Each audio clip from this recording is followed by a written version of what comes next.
there, and welcome to the space. I'm Liana, holistic wellness coach from Sydney, and with us Dr. Ray Dixon, based in Phuket. Hello, Dr. Ray Dixon.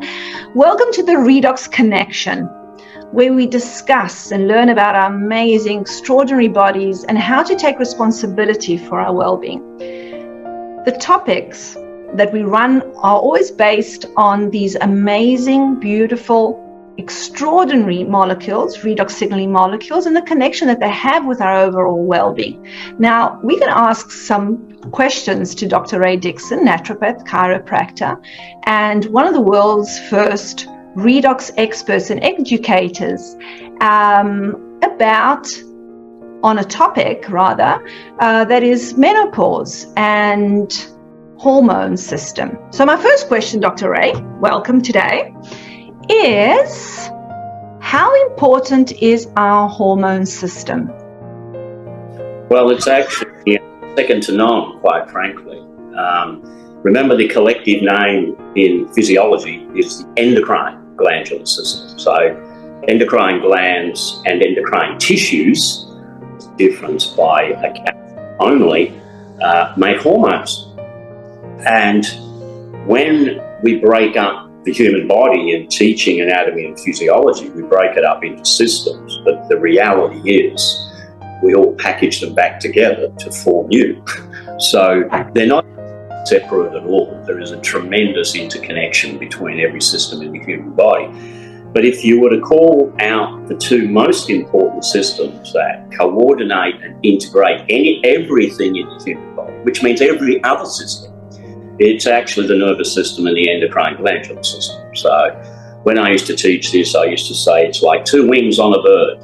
You can't just rely on one. So that's how important hormones and the endocrine glandular system are. Beautiful.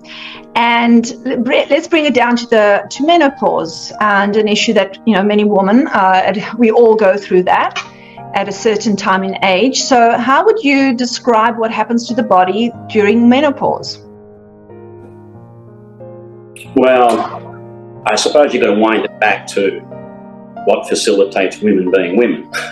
And that's very much hormonal as well. And of course, the two primary hormones that initiate in terms of effect and change at puberty would be the two main hormones coming from the ovaries. Now, it needs to be reminded they're regulated from the hypothalamus and the pituitary gland in the brain. So there are much higher endocrine glands that regulate the ovaries, or the testes in males for that. But the two main hormones that kick in, if you like, from the ovaries with the commencement of the menstrual cycle at puberty would be estrogen and progesterone. Right. So to go to menopause, you're going to the other major transitional part of the life of a woman when the ovaries literally shut down. So you've got the ovaries firing up at puberty, and you've got the ovaries going through a diminishing amount of function and therefore production of progesterone and estrogens, and therefore the menstrual cycle, which is all intimately linked. So that's the next major transition for women. And of course, you go through a winding down process. So they don't just, they rarely, does happen, but they rarely just stop. I mean, if you have ovaries are removed, they do. But in most ladies, it will be a wind down process, which of course most have heard of Peri-Menopause. That's the winding down process where you might still be having cycles, periods. They may be more frequent, they may be less frequent. It can go either way, but normally and eventually they will be less frequent until they stop. And I think it should be said, definitions matter. The definition of menopause is no menstrual cycle for 12 months. Women rarely have a normal cycle and then it just stops for 12 months. So they go through that peri-menopause, the winding down of the ovaries. Right. Interesting. So what happens is, in this case, and as a woman, I've experienced this, is the discomfort and the changes in the body, right? So some of us experience this, the hot flushes and the sleepless nights and the mood swings and everything, just this chemistry changing in our bodies. Now, what's actually happening there? Well, that shows you the power of the hormones, which goes back to your first question. So, your estrogen and progesterone are not just about preparing the uterus to receive the fertilized ovum, therefore have a baby. They do much more than that. They factor into neurotransmitters. They factor into mood.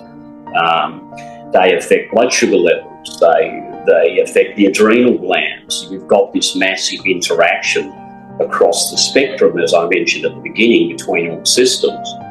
Of course, the amount of symptom experience varies enormously. This fascinated me throughout my 40 plus years in the clinic, that, I have known women who went through menopause with no issues whatsoever. But let me tell you, there wasn't many of them. The majority do have the hot flushes, some degree of sleeplessness. I mean, the hot flushes alone wake you up. Obviously, they don't respect the time of the clock and sleeping time. So, and then I've seen women on the absolute other extreme, where they were just beside themselves. It was just a total train wreck that was happening for them and the family. I remember a few pretty distressed as well. So it really is an amazing spectrum. And there's a lot of factors interplaying in that too. You can ask about those if you... Yes, I'd love to hear, and that was exactly where my next question was coming in. Well, it's been said that diet plays a big part, of course. There's plant-based estrogens called phytoestrogens, which are in certain products and certain herbs. And if one happens to use those products, like soy products, for example, you may have less of a trauma going through the wind down peri-menopause and into menopause. And there's herbs like sage and wild yam, red clover. There's a few of those that have phytoestrogens. What that means is they're plant-based, having a very mild estrogenic effect. So they can compensate. There's no doubt that the worse your general health, because there's many factors affecting health, then you tend to have a more traumatic time with menopause, because these things affect each other. So if you have too much junk food and you're not well for other reasons and you're going through menopause, well, your menopause will be worse. Again, you can't separate these out from each other. They overlap with each other. So diet's certainly very important. Lifestyle, sleep, for example. There's a hormone made in the adrenal cortex, abbreviated as DHEA. Dehydroepiandrosterone is the full name, but it's DHEA. Most people, for obvious reasons, know it as that because of the big long name. Yeah. That hormone can be converted into estrogens and indeed testosterone. There is a direct link, by the way, between estrogen and testosterone, more than people realise.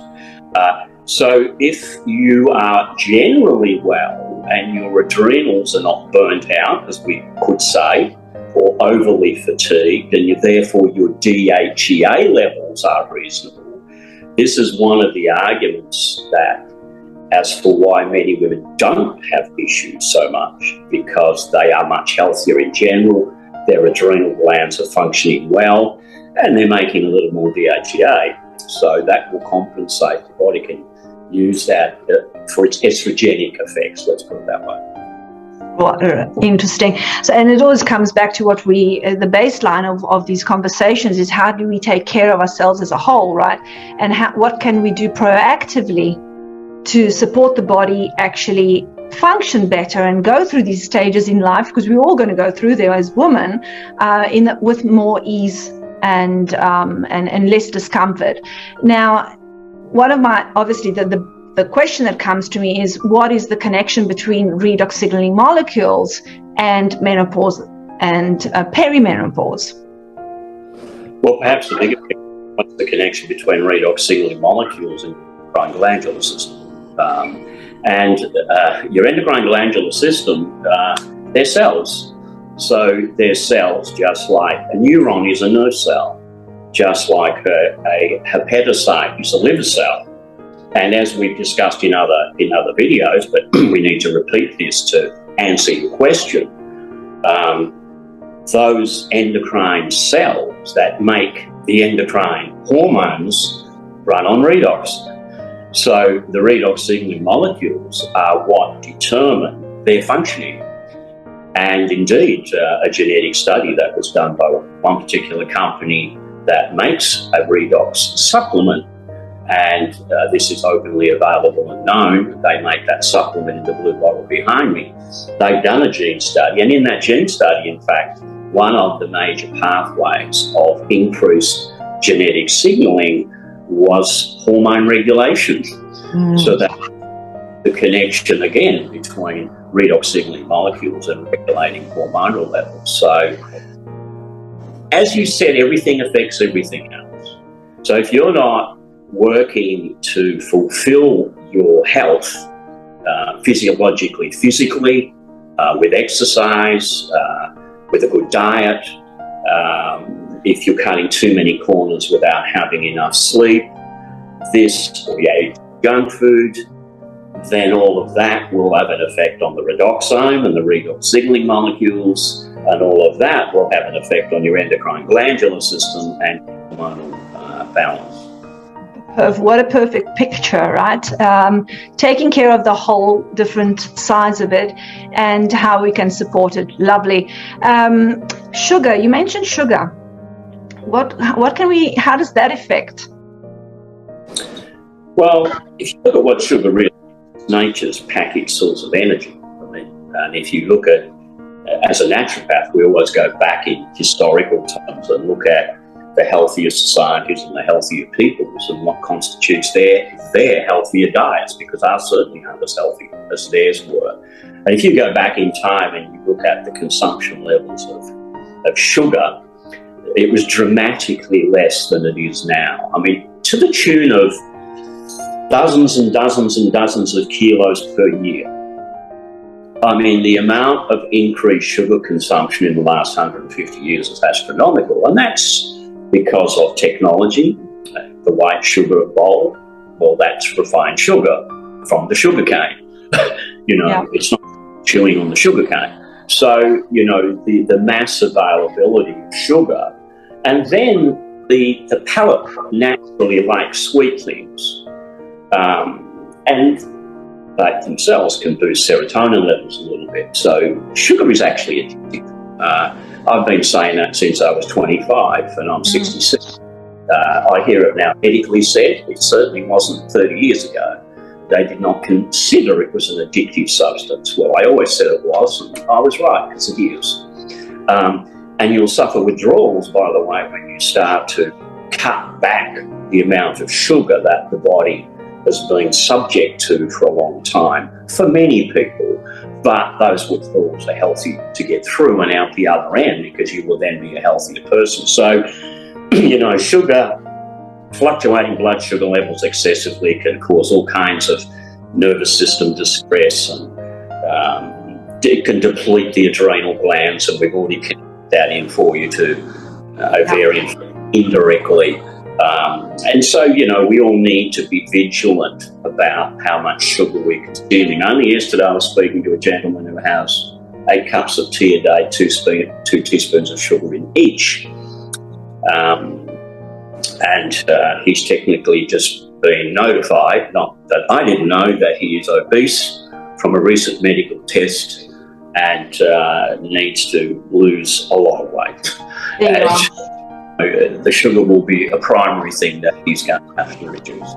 So it just shows being aware again. Obviously, if we are in overweight, because while we're going through this transitioning as women through the menopause, that is another factor that will have an impact on how we are actually facing this. So there's little changes that we can do, that we can bring into our little lifestyle, as we mentioned, paying attention to our food, the exercising, and taking care of our baseline well-being, so that we can have less side effects or symptoms from the menopause. Beautiful. We love this topic, Dr. Ray. Of course, we've always got a very short time. We could go on and on and on and speak about this, but it was just interesting just to touch it briefly and understand that when we do take care of ourselves, there are ways that we can face different phases in our life with less discomfort.